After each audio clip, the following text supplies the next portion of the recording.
어저께는 한국에서 광복절을 지킨 날입니다. 광복절은 어떤 분들은 1945년 일제강점기에서 해방된 날을 기념하는 날이라고도 하고, 또 어떤 분들은 그로부터 3년 후에 대한민국이 건국된 날을 기념하는 날이라고 이해하시기도 합니다. 약 한 달 전에는 미국의 독립기념일이 있었습니다.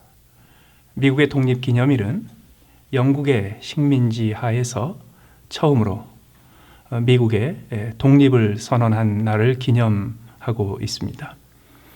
미국의 독립기념일로부터 시작해서 영국과 전쟁을 거쳐 드디어 독립을 하게 되고, 그리고 미국을 세우게 됩니다. 미합중국을 세우게 됩니다. 건국을 했을 때 어떤 나라를 세울 것인가, 건국의 아버지들이 모여서 많은 토론과 많은 의논을 한 끝에 그들은 미국의 헌법을 만들고 미국을 세웠습니다. 그 이후로부터 지금까지 미국의 사회 전체에 큰 충격을 주는 토론과 이슈와 문제가 있을 때마다 그들은 항상 건국의 현장으로 돌아갔습니다. 그들은 처음에 미국의 건국을 위해 이루어 놓은 헌법을 다시 살펴보기도 했고, 그 헌법을 만들었던 건국의 아버지들이 어떤 사람이며 그들이 어떤 배경에서 어떻게 이 나라를 세우게 됐는지를 다시 검토하면서 그들의 사회의 문제와 그리고 국가가 나아가야 될 방향을 이해하고 새롭게 정비하기도 했습니다. 아주 가까이는 미국의 인권 문제가 대두되었을 때도 그들은 건국의 초기로 다시 돌아가 그 해답을 발견했습니다. 미국에서 또 자유가 허락될 때, 또 전쟁이 벌어질 때마다 그들은 왜? 라는 질문에 답을 구하기 위해서 항상 건국의 아버지들에게 물었고, 그들이 어떻게 나라를 세웠는지를 다시 검토했고, 그들이 나라를 세우면서 어떻게 헌법을 세웠는지 그 과정을 통해서 해답을 찾곤 했습니다. 한국이 일제강점기로부터 해방된 지 70년이 되었습니다. 이제 3년 후면 대한민국이 건국되는데 이제 70년이 되는 기념일이 다가오게 됩니다. 이제야 한국에서는 한국에 다양한 사회적인 문제가 생길 때에 이 나라가 왜 생겼는지, 이 나라의 기초가 무엇인지, 대한민국의 건국을 이룬 그런 가장 사상적인 기반과 기초가 무엇이었는지를 다시 활발하게 토론하기 시작하고 있습니다. 우리는 지금 하나님께서 어떻게 교회를 세우셨는지, 그리고 그 그리스도의 교회가 우리에게 어떤 의미가 있는지, 그리고 그 교회 안에서 우리는 어떤 것을 기대하고 우리가 맡아야 될 역할이 무엇인지를 살펴보고 있습니다. 그러기 위해서 우리는 가장 먼저 최초의 교회가 세워졌던 때로 돌아가 봐야 합니다. 특별히 인류 역사 속에서 전에 없었던 교회가 세워지던 날, 여태까지 그리스도의 교회라고 부르는, 그리스도의 몸된 교회라고 부르는 것이 이 땅에 존재하지 않은 상태에서 단순히 하나님의 백성이라고 일컬어졌던 시기가 오래 지난 후 처음으로 인류의 역사 속에 그리스도의 몸된 교회라고 불리우는 조직이 세워졌던 그날로 돌아가 봐야 합니다. 오늘 우리가 함께 읽은 본문, 우리가 살펴보고자 하는 본문이 바로 그 첫 교회가 세워지는 장면입니다. 우리가 다 익숙하게 알고 있는 오순절날 사건을 오늘 본문에 우리가 찾아볼 수 있습니다. 오늘 본문에서 오순절날 성령이 임하시고, 그리고 성령이 임하여 그 다락방에 있었던 120명의 제자들에게 방언이 터지고, 그들이 각자 사람들이 알아들을 수 있는 다양한 나라의 언어를 구사하여 성령이 주시는 대로 하나님의 영광을 말하며 하나님의 영광을 선포하는 방언을 시작하게 되었습니다. 그때는 마치 큰 유월절이라고 불리우는 아주 성대한 유월절 절기가 진행되는 시기였습니다. 전 세계에서 흩어져 살고 있었던 수많은 유대인들이, 그 중에서도 특별히 종교심이 깊었고 헌신도가 높았던 흩어진 유대인들이 이 큰 유월절 절기를 지키기 위해서 로마 제국 구석구석으로부터 예루살렘에 모여들었던 시기였습니다. 바로 그때 밤이 지나고 동틀녘에 도시에서 높이 들려져 있는 다락방에서 요란한 소리가 터져 나오기 시작했습니다. 거기에 있는 120명의 사람들이 그 120가지의 서로 다른 언어로 하나님의 영광을 이야기하기 시작했습니다. 그 신기한 장면을 보고자 그 당시 예루살렘에 모여 있었던 아마도 20-30만 명을 헤아리는 수많은 순례객들이 모여들기 시작했습니다. 그들은 2-3층 높이에 있는 다락방에서 터져 나오는 그 신기한 놀라운 소리를 듣기 위해서 그 주변에 길을 가득 메웠습니다. 그 모습을 본 제자들이 놀랐습니다. 그리고 웅성대고 그리고 놀라하는 그 무리를 향하여 베드로가 나서서 설교를 하기 시작합니다. 그 설교의 내용은 예수 그리스도가 십자가에 못 박혀 죽으셨고, 그리고 예수 그리스도를 십자가에 못 박아 죽은 사람들이 바로 그 예루살렘 주민들이며, 그 예수님께서 십자가에 죽으셨으나 사흘 후에 부활하셨고 그들은 그 부활의 증인이며, 하나님께서 십자가에 죽은 예수 그리스도를 부활시켜 구세주와 주님이 되게 하셨다는 내용을 담고 있었습니다. 그 베드로의 설교를 듣고 그 자리에 모인 수많은 사람들이 마음에 찔림을 받았다고 합니다. 그들이 제자들에게 물었습니다. 형제들이여, 우리가 어떻게 해야 합니까? 그때 베드로와 사도들은 그 무리에게 이렇게 답합니다. 회개하십시오. 그리고 돌이켜 죄사함을 받기 위해서 예수님의 이름으로 세례를 받으십시오. 그러면 우리처럼 여러분들도 성령의 선물을 받게 될 것입니다. 그날 성경은 기록하기를 3,000명의 신자가 더해졌다고 기록합니다. 그날 예수님의 이름으로 침례를 받고 베드로가 권한대로 죄사함을 받고 성령의 선물을 받기 위해서 성도들의 대열에, 제자들의 대열에 동참한 사람의 숫자가 3,000명이었습니다. 그 하루 사이에 예수 그리스도의 교회는 120명의 헌신된 제자들로부터 시작해서 단 하루 사이에 3,000명이 더해지는 교회가 세워진 것입니다. 그날로부터 시작해서 예루살렘 교회가 명실공히 예수의 이름으로 일컫는 예수님의 몸, 그리스도의 몸, 교회로 세워지게 됩니다. 제일 먼저 세워진 이 교회, 이 땅에 처음으로 태어난 예루살렘 교회가 어떻게 태어났는지를 우리가 살펴보면서 하나님께서 교회를 위해서 가지고 계시는 계획, 그리고 교회의 일원으로서 우리 한 사람 한 사람에게 하나님께서 보여주시는 하나님의 계획과 하나님의 뜻을 살펴보고자 합니다. 오순절 예루살렘 교회가 처음으로 세워지는 그날 벌어졌던 몇몇 사건들을 통해서 모든 교회에 적용되는 원리들을 몇 가지 찾아보겠습니다. 첫 번째로 교회는 하나님이 세우십니다. 교회를 세우시고 교회를 일으키시고 교회를 성장하시는 것은 바로 교회의 주인 되시는 우리 주 예수 그리스도, 그 아버지 하나님께서 친히 이루시는 일입니다. 오순절날 어떤 일이 벌어졌습니까? 우리가 익숙하게 잘 알고 있습니다.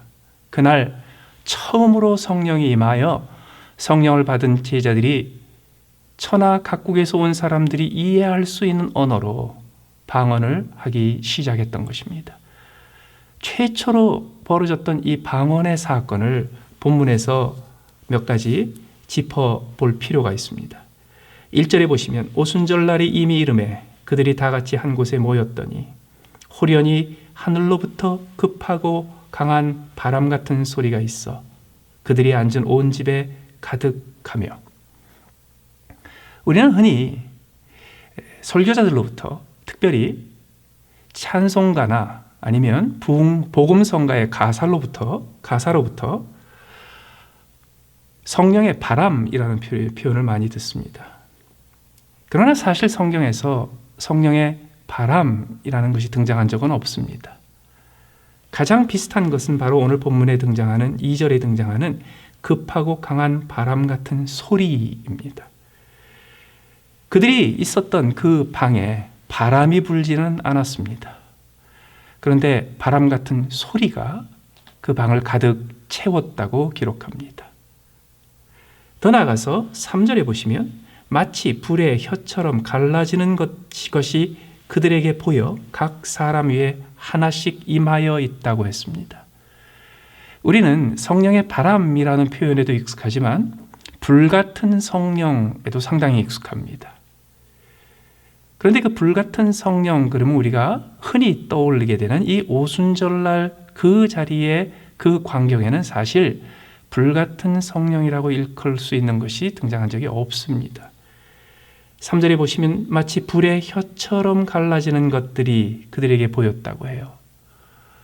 불의 혀이기 때문에 사실 불이라고 보기가 어렵습니다. 오히려 혀라는 말이 더 강한 의미를 가지고 있습니다.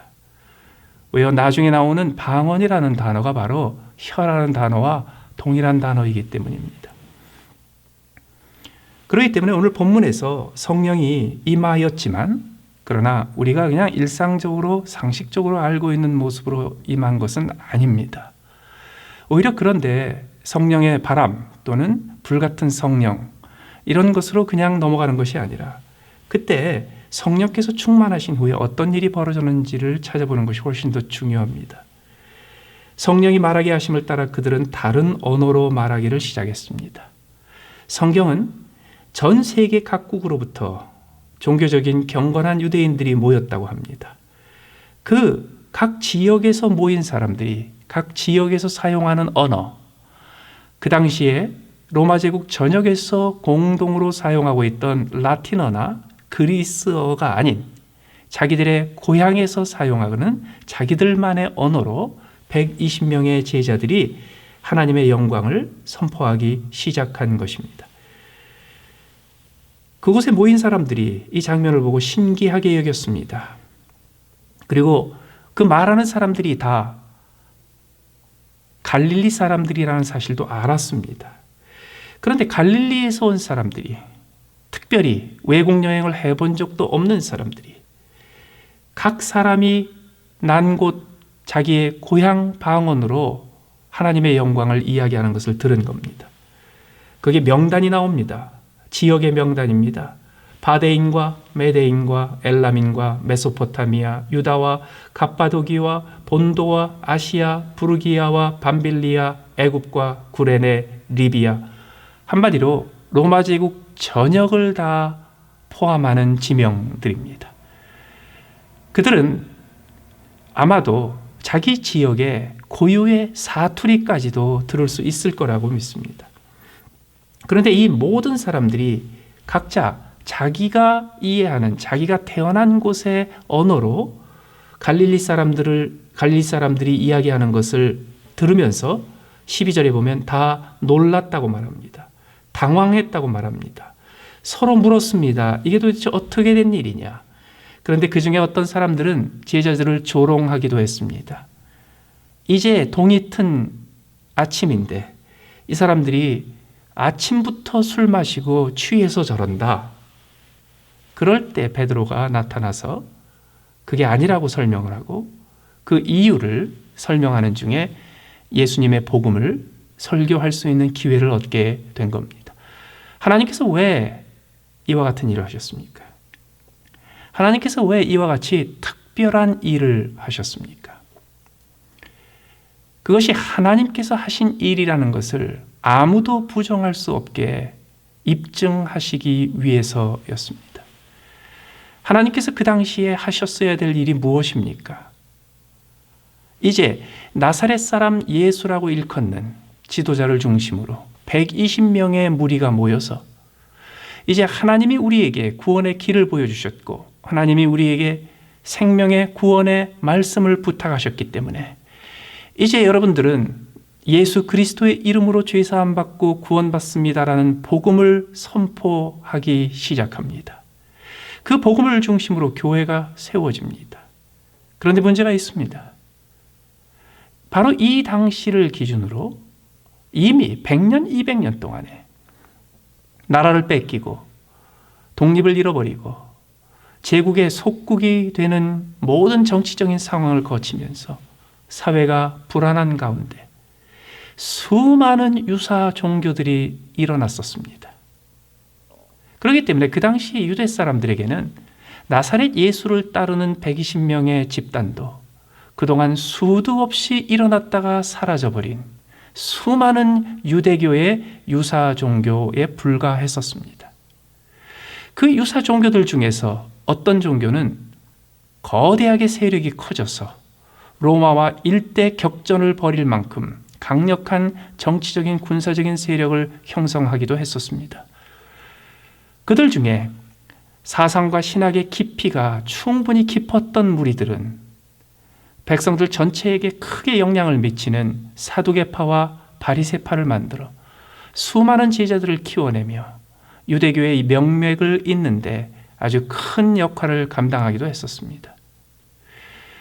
또 다른 수많은 사이비 유대교파들은 광야에 들어가서 자기들만의 수도원적인 삶을 살기도 했고 또 곳곳에 다니면서 하나님의 이름으로 성령의 이름으로 다양한 놀라운 일들을 행하면서 무사람들을 모아 큰 무리를 집단을 이루기도 했었습니다. 그런 상황에서 나사렛 예수의 이름으로 모인 120명의 집단이 이제부터 구원의 길을 제시하고 하나님께서 제시하시는 새 생명의 길을 제시하는 교회를 세울 때에 하나님께서는 지금까지 있었던 수많은 유사 집단들 중에서 바로 이 집단과 동일한 것은 하나도 없다는 것을 입증을 하셔야 합니다. 바로 지금 다락방에 모였던 이 120명으로부터 시작하는 이 집단이 하나님이 인정하신 유일한 집단이요. 그리고 하나님께서 그들에게 권세를 주시고 그들에게 은혜를 주시고 그들에게 능력을 주셔서 하나님의 교회, 하나님의 종 그리스도의 교회라고 일컫게 하신다는 확실한 증거를 하나님께서 주시기를 원하셨습니다.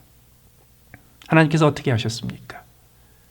아무도 부정할 수 없는 기적을 베풀어 주신 겁니다. 아무도 의심할 수 없는 명백한 기적을 베풀어 주신 것입니다. 특별히 우리가 주의할 내용은 이렇게 수십 군데에서 온 서로 다른 언어를 사용하는 사람들이 자기들의 모국어로 이해할 수 있는 식으로 방언을 하게 된 역사는 이후에 다시는 없었다는 겁니다. 이것은 오순절날 한 번 있었던 일입니다. 사도행전뿐만 아니라 바울 서신의 곳곳에서도 등장하는 방언들은 사실 평상시에 이해할 수 없는 언어들이었습니다. 사람이 자기의 모국어로 이해할 수 있는 방언은 이날 딱 한 번 있었습니다. 왜 하나님께서 교회의 역사 속에서 최초로 성령 충만과 성령의 임재와 방언을 허락하실 때 우리가 흔히 알고 있는 문법이 완료되지 않고 어휘가 갖춰지지 않은 그런 일상적인 방언이 아니라 각각의 모국어로 들을 수 있는 방언을 허락하셨습니까? 그들을 증인으로 삼기 위해서입니다. 어떤 증인인가요? 이것은 사람들이 흉내낸 게 아니다. 이것은 사람들이 지어낸 게 아니다. 이것은 우리가 그 당시에 약간 정신이 희미하여져서 잘못 들은 게 아니다. 이것은 명백하게 하나님께서 하나님만이 할 수 있는 방법으로 하나님만이 하실 수 있는 능력으로 허락하신 하나님이 주신 표적이요 증거라는 사실을 수만의 사람들이 증인으로 서기 위해서 하나님께서 이런 일을 이루셨습니다. 그 의미가 무엇이냐고요? 교회가 세워질 때 하나님이 하십니다. 교회가 처음으로 세워지는 자리는 하나님이 정하시고 교회를 처음으로 세우시는 일은 하나님이 하십니다. 그리고 그것을 하나님이 하셨다는 것을 아무도 부인할 수 없도록 하기 위해서 하나님께서는 모든 사람들이 부인할 수 없는, 아무도 부인할 수 없는, 하나님만이 허락할 수 있는 증거들을 제시해 주십니다. 다만 우리가 한 가지 이해할 것이 있습니다. 이 오순절의 사건은 그 다음에 2000년 동안 교회가 세워지는 곳마다 반복되지는 않았습니다. 왜 그랬을까요? 첫 번째 교회가 세워질 때에 필요한 증거가 그 이후 두 번째, 세 번째 교회가 세워질 때 필요한 증거와는 달랐기 때문입니다. 처음으로 이것이 하나님이 세우신 교회구나, 이것이 예수 그리스도의 몸이라 일컫는, 전에 알지 못했고 보지 못했고 전에 없었던 하나님의 교회구나 라는 것을 보여주시기 위해서 보여줬던 증거와, 그 이후에 그 똑같은 교회가 가지치고 계속해서 불어났을 때 그 이후에 세워졌던 교회에 허락하신 하나님의 증거가 많이 다르다는 겁니다. 한국에 처음으로 서양인이 표류해서 조선의 왕조에 붙잡힌 적이 있습니다. 그가 조선 사람들에게 나는 멀리 떨어진, 바다를 몇 개를 건너는 멀리 떨어진 나라에서 온 사람입니다. 그리고 그 나라는 이런 나라고 저런 나라이며, 그 나라에서는 이런 음식을 먹고, 그 나라에서는 이렇게 생활을 하며, 그 나라에서는 이렇게 사람들이 살아갑니다 라는 것을 보여줘야 합니다. 그런데 서양 사람을 한 번도 보지 못했던 조선 사람들이 그 표류해 온 서양 사람들 몇몇을 만나면서 그들이 설명하는 자기의 본국에 대해서 어떻게 이해할 수 있었겠습니까? 그때 그들은 자기들이 가져온 총이라든가 아니면 그 서양에서 온 문물들 같은 것을 보여주면서 자기들의 나라를 설명을 해야만 했었을 것입니다. 그런데도 불구하고 대부분의 조선 사람들은 믿지 못했을 거예요. 결국 그들을 몇 년 동안 붙잡아 두면서 계속해서 그들에게 신문하고 그들의 이야기를 듣습니다. 그들은 그곳에서 이제는 말로만 하는 것이 아니라 자기들 나라에서 자기들이 만들었던 것들을 거기서 다시 만들기도 하고, 자기 나라에서 먹었던 음식을 직접 만들어 보기도 하면서 그들이 말하는 그 나라가 허구의 나라가 아니라 진짜 존재한다는 사실을 입증해야만 했었습니다. 그러다가 어느 날 이 사람들이 탈출합니다. 본국으로 다시 돌아갑니다. 조선에서는 그 죄인들을 놓쳐버린 거죠. 그 후에 똑같은 나라에서 똑같은 사람들이 다시 조선을 찾아왔다고 하십시다. 그들은 처음으로 조선을 찾아온 서양인들처럼 자기들이 어디서 왔고 어느 나라 사람이며 그들이 어떤 삶을 살아야 되는지를 처음부터 다 증거할 필요가 없습니다. 그들은 간단한 몇 가지만으로도 자기들이 어느 나라에 속했는지를 보여줄 수 있게 될 겁니다. 마찬가지입니다. 아담과 하와 이후에, 아브라함과 이삭과 야곱 이후에, 모세 이후에 이제 하나님께서 예시하셨던 모든 것을 성취하는 예수 그리스도의 몸된 교회가 이 땅에 세워질 때에는 하나님께서 세계 역사 속에서 그 누구도 부인할 수 없고 하나님의 백성이라 일컬음을 받았던 이스라엘 사람들조차도 이것은 지금까지 하나님께서 역사하신 것과는 전혀 다른 하나님이 진짜 의도하셨던 하나님의 교회라는 사실을 보여주시기 위해서 전에 없고 이후에도 없는 증거를 보여주신 겁니다. 그러나 그 다음에 두 번째, 세 번째, 네 번째, 1000번째, 10,000번째, 1,000,000번째 교회가 세워질 때에는 그 똑같은 증거가 필요 없습니다. 왜요? 사람들은 이미 교회를 알기 때문입니다. 그럼에도 불구하고 예루살렘 교회 이후에 교회가 세워질 때마다 그곳에 하나님께서 친히 이 교회는 내가 세웠다라는 증거를 주십니다. 물론 그것은 오순절날 성령이 임하고 120명이 서로 다른 언어로 방언을 통해서 하나님의 영광을 이야기하는 그 놀라운 사건과는 비교가 되지 않습니다. 그러나 최초에 조선에 표류했던 사람이 자기의 출신을 설명하는 것이 어려운 것에 비해서 그 다음에 표류했던 사람이 훨씬 더 쉽게 자기의 본국을 설명하고 입증할 수 있는 것처럼 이제 1000번째, 10,000번째, 100,000번째 교회가 세워질 때에는 하나님께서 작은 표적이지만 그러나 분명한 표적을 통해서 이 교회는 내 교회며 이 교회는 예수 그리스도의 교회며 내가 이 교회를 세웠다라는 증거를 허락하십니다. 처음에 버지니아의 교회를 개척했을 때입니다. 고등학교 강당에서 예배를 드리기 시작했습니다. 그때 첫 번째 예배에 오신 분이 계셨습니다. 그분이 두 번째, 세 번째 예배에 참석을 하셨습니다. 그리고는 저한테 와서 이런 얘기를 해주시더라고요. 목사님, 제가 아주 이상한 꿈을 꿨습니다.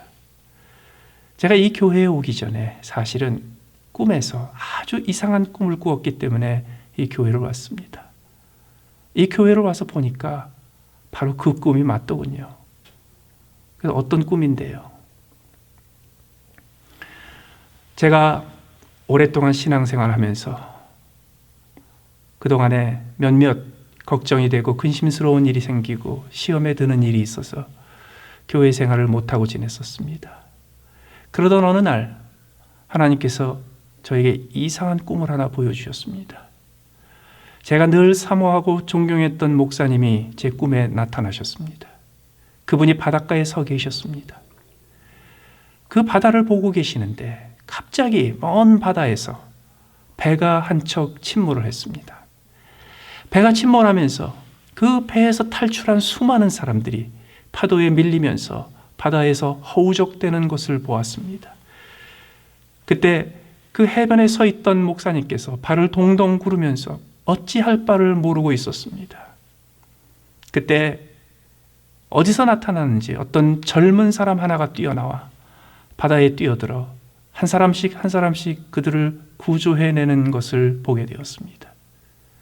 그 꿈을 꾸고 나서 며칠 후에 운전을 하며 길을 가는데 전에 보지 못했던 조그마한 교회 간판을 보게 되었고, 그리고 그 교회가 바로 고등학교 강당에서 모인다는 것을 알고 궁금해서 들어오게 됐습니다.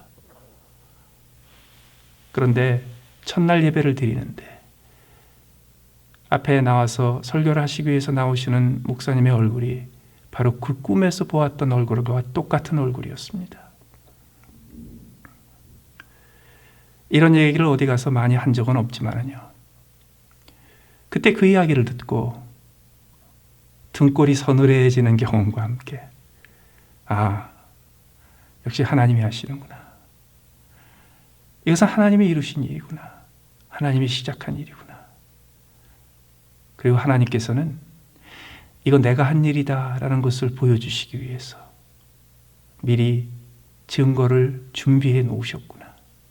그렇습니다. 교회는 하나님이 세우십니다. 그리고 하나님께서는 하나님이 세우셨다는 것을 아무도 부정할 수 없게 하나님께서 반드시 그 증거를 남겨 놓으십니다.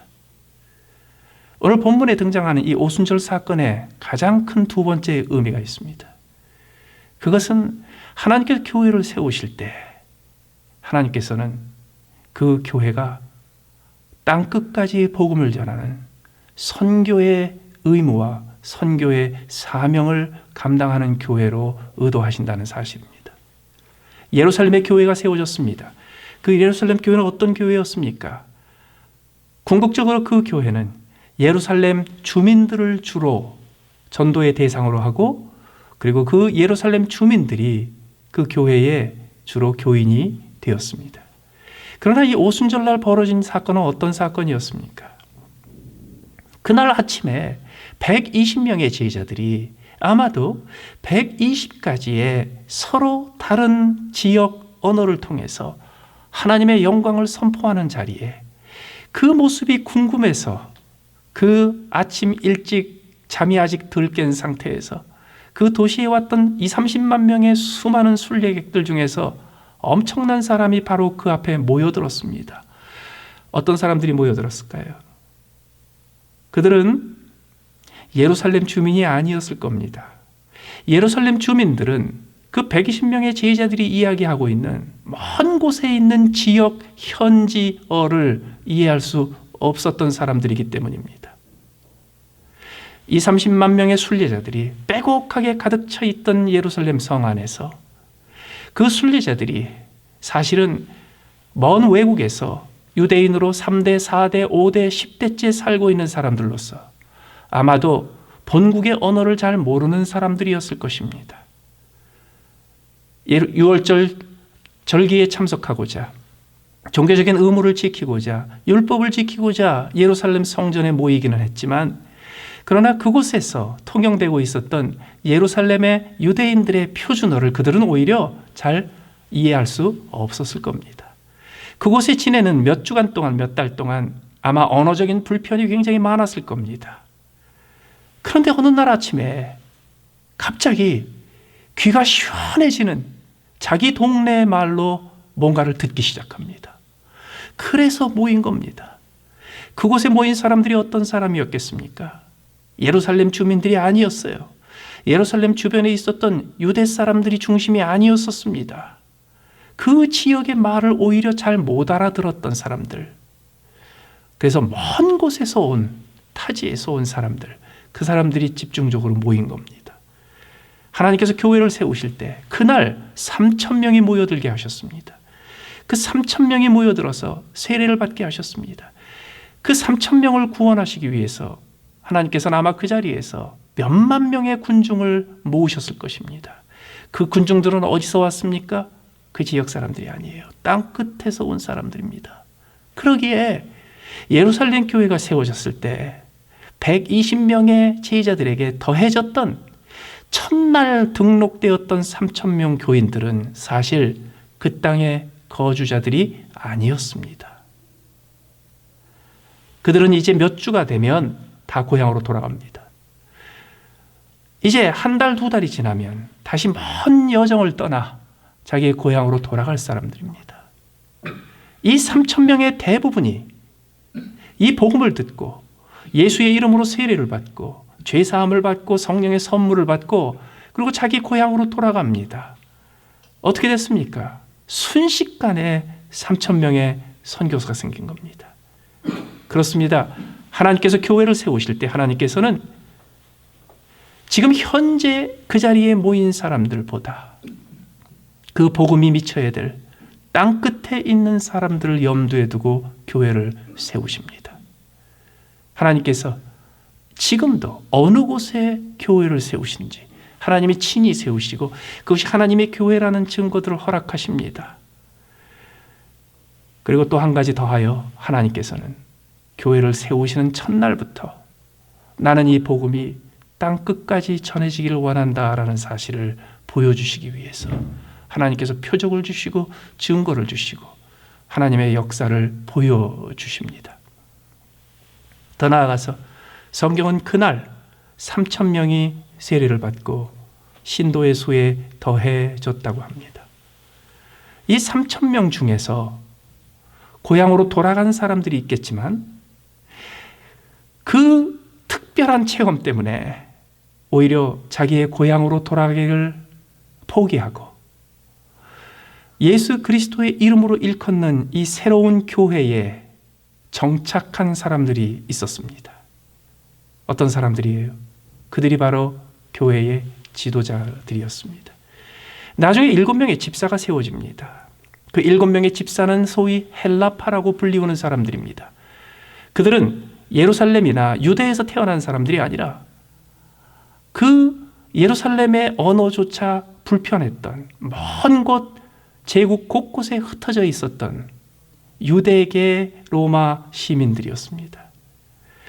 그들이 그 3,000명 중에 포함되어 있다가 고향으로 돌아가지 않고 정착한 사람들 중에서 하나님께서 땅끝까지 복음을 전하는 데 사용할 제2세대 제자들을 만들어내십니다. 그 씨앗이 언제부터 뿌려졌습니까? 첫날부터 뿌려졌습니다. 하나님께서 하나님의 교회를 세우실 때 하나님께서는 첫날부터 모인 사람들을 향하여 이렇게 말씀하시는 겁니다. 너희들은 이제 교회의 일꾼이 될 것이요. 너희들은 이제 땅끝까지 복음을 전할 내가 보낼 사도들이 될 것이야. 너희들이 이곳에서 시작해서 교회를 섬기다가 흩어지는 날 너희들은 너희들보다 앞서 믿은 사도들과 함께 세계 곳곳에서 교회를 세우고 복음을 전하는 나의 종들이 될 것이야. 끝으로 예루살렘 교회가 세워지는데 꼭 필요했던 요건이 있었습니다. 그것은 사도들이 가지고 있었던 조직력이고 사도들이 가지고 있었던 행정 능력입니다. 하나님께서는 행정과 조직력이라는 그릇이 준비되지 않은 상태에서 하나님의 풍성한 축복을 허락하시지 않으십니다. 예수님께서 5,000명을 먹이실 때에도 예수님께서 기적을 위한 축사의 기도를 하시기 전에 제자들에게 행정명령을 먼저 내리십니다. 무리를 50명씩 100명씩 무리지어 앉게 하라고 말씀하십니다. 그들이 다 먹은 후에 예수님께서는 12광주리로 그 남은 것을 다 모으라고 하셨습니다. 3,000명이 그날 침례를 받았습니다. 그날 마음의 찔림을 받고 예수님을 구주와 주님으로 영접하기 위해서 결심하고 계속해서 성경 공부하고 계속해서 그 모임에 참석하기를 원하는 사람들은 아마 더 많았을 겁니다. 그러나 그날 그 자리에서 내가 예수의 이름으로 침례를 받고 나는 새로운 교회 예수님의 집단에 나는 소속되기를 원합니다. 그렇게 결단했던 사람들의 숫자만이 3,000명입니다. 그 3,000명을 예루살렘 성벽 밖으로 데리고 나가서 그 예루살렘 성 밖에 있는 계곡에 기드론 계곡으로 데려가서 그곳에서 어디서 왔는지 누구의 아들인지 족보가 어떻게 되는지 소속이 어떻게 되는지 다 확인하면서 그 한 사람 한 사람이 과연 예수 그리스도를 자신의 구주와 주님으로 믿고 모시고 그분께 헌신했는지를 확인해 가면서 그날 하루 동안 3,000명을 침례를 줘야 합니다. 얼마나 거대한 일입니까? 그것을 여성들이 반 이상을 차지하고 있는 120명의 제자들이 하루 사이에 끝낼 수 있어야 합니다. 그날 세례를 받은 사람, 침례를 받은 사람이 3,000명이라는 것을 보면 그 기록도 남았던 것 같습니다. 그렇습니다. 교회는 하나님이 세우시지만요. 하나님께서는 그 교회를 세우기 위해서 준비된 하나님의 그릇, 하나님의 종들을 필요로 하십니다. 그 교회가 세워지기 위해서 기도했던 사람입니다. 그 교회의 토대가 되기 위해서 헌신했던 사람들입니다.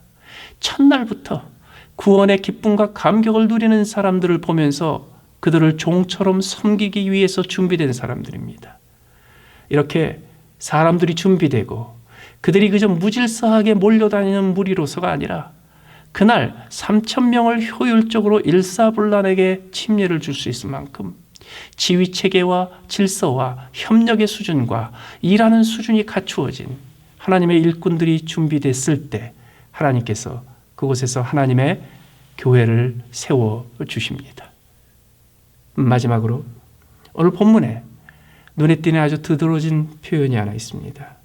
마치 불의 혀처럼 갈라지는 것들이 그들에게 보여 각 사람 위에 하나씩 임하여 있더니 그러고 나서 그들이 다 성령의 충만함을 받고 성령의 말하게 하심을 따라 다른 방언을 말했다고 그래요. 여기서 다른 방언이 저는 120가지가 됐을 거라고 믿습니다.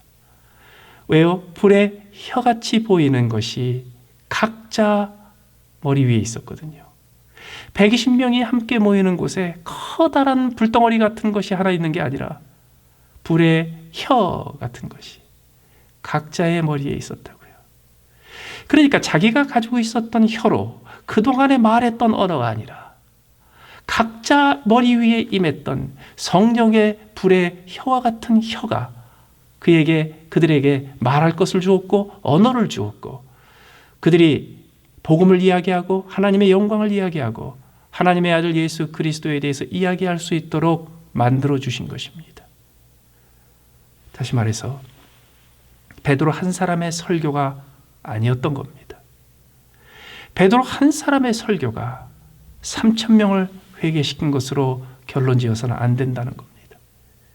이미 베드로의 설교가 있기 전에 120명이 각자가 자기의 언어로 자기가 받은 독특한 성령의 은사를 통해서 그 자리에 모인 수만 명의 사람들한테 복음을 이야기할 수 있었다는 겁니다. 교회는 하나님이 세우십니다. 하나님이 세우시는 증거를 하나님께서 반드시 준비해 주십니다. 그리고 그 하나님께서 세우신 그 교회는 첫날부터 땅끝까지 복음을 전해야 된다는 임무를 받습니다. 그 임무와 그 교회의 사역은 아무것도 없는 빈자리에서 만들어지지 않습니다.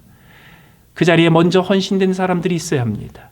그 자리에 쓰임받기 위해서 예비된 사람들이 있어야 합니다. 그들이 일과 섬김과 하나님의 나라의 사역을 수행하는 데 있어서 갖추어지고 팀워크가 만들어지고 협력이 갖추어지고 리더십의 지도력의 질서가 세워져 있어야 합니다. 그런데 그 중에서 가장 중요한 것은요, 한 사람 한 사람이 해야 될 말이 있다는 겁니다. 한 사람 한 사람이 하나님께서 맡기신 일이 있다는 겁니다. 한 사람 한 사람이 내가 이 말을 하지 않으면 복음을 듣지 못할 사람들이 있다는 것을 깨달아야 합니다. 성령께서 내게 불의 혀와 같은 것을 주셨기에 내게 할 말을 주셨으며, 내가 만약에 불의 혀 같은 것을 내가 묵살해버리고 그것을 소멸해버리고 내 혀를 중단해버리면 하나님께서 내게 주신 그 말이 그쳐질 것이고, 그 말을 듣고서 내가 이해하는 말로 이야기하는구나 라고 복음을 들을 수 있었던 사람들을 놓치게 된다는 겁니다. 그렇습니다. 오순절에 있었던 그 위대한 교회의 탄생은 120명 한 사람 한 사람이 하나님이 주신 그 복음의 말씀을 막아놓지 않고, 그것을 거두지 않고, 그것을 추저하지 않고, 그것을 담대하게 전했기 때문에 가능했던 겁니다. 더 나아가서 성령께서 주신 그 복음의 말씀을 감추어 두고 닫아두고 이런 말을 해봤자 누가 알아들을까? 그래서 중단해 버린다면 그 말로 밖에는 복음을 들을 수 없었던 수많은 사람들에게 복음의 기회를 차단시켜 버리게 됩니다. 그렇습니다. 성령께서 예수 믿는 모든 성도들에게 임하실 때 우리 한 사람 한 사람에게 불의 혀같이 임하십니다.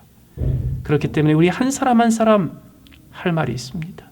우리 한 사람 한 사람 전해야 될 복음의 몫이 있습니다. 내 입술이 닫혀져서는 안 됩니다. 내 혀가 멈춰서는 안 됩니다. 만약에 내가 하나님이 주신 그 말씀을 발설하고 말하고 외치지 않는다면 나에게 맡겨주신 바로 그 언어로 복음을 들어야 될 사람, 그 사람들이 복음을 듣지 못하게 됩니다. 우리가 외국어를 할 필요가 없습니다.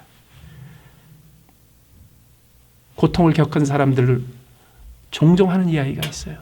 내가 이와 같은 고통을 겪게 된 이유는 이 고통을 겪은 또 다른 사람들에게 하나님의 사랑을 전하게 하시기 위해서예요. 맞습니다.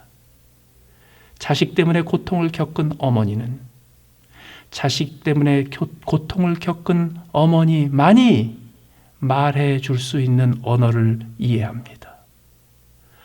인생에서 물질 때문에 생명의 위협을 받을 만큼 위험한 위기를 겪었던 사람들은 그 똑같은 위기와 위협을 겪었던 사람들만이 이해할 수 있는 언어가 있습니다. 그렇습니다. 그것이 비록 120개의 서로 다른 외국어가 아니라고 할지라도 하나님께서 우리의 인생에서 허락하신 성령의 역사와 성령의 체험과 성령의 도우심과 성령의 은혜를 통해서 우리 한 사람 한 사람에게 서로 다른 언어를 허락해 주셨습니다. 내가 그 언어를 사용하여 하나님의 은혜를 얘기하고 구원의 증거를 얘기할 때 그 언어를 통해서 명확하게 복음을 들을 수 있는 사람들이 준비되어 있기 때문입니다. 하나님께서 우리 한 사람 한 사람에게 성령의 혀를 주셨습니다. 그 성령의 혀에 우리의 혀를 복종시켜야 합니다. 그렇지 않으면 우리 때문에 복음을 듣고 구원받아야 될 사람들이 오히려 우리 때문에 그 기회를 잃어버리게 됩니다.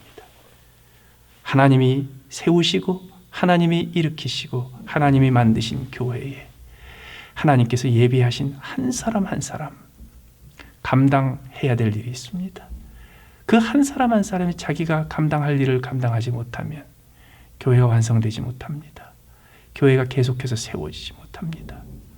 이제 하나님이 세우신 교회임을 믿고 하나님이 세우신 교회라는 증거를 살펴보면서 그 무엇보다 하나님이 내게 주신 불의 혀, 하나님이 내게 주신 하나님의 말씀이 무엇인지를 확인해서 그동안에 행여나 입을 다물고 있고 혀를 닫고 있었다면 이제부터라도 성령께서 주신 성령의 혀로 말씀하시는 그 말씀을 담대하게 내 언어가 통하는 사람들을 만나 전할 수 있는 오순절의 성도와 같이 교회의 토대를 만드는 성도들이 되시기를 예수님의 이름으로 축원합니다.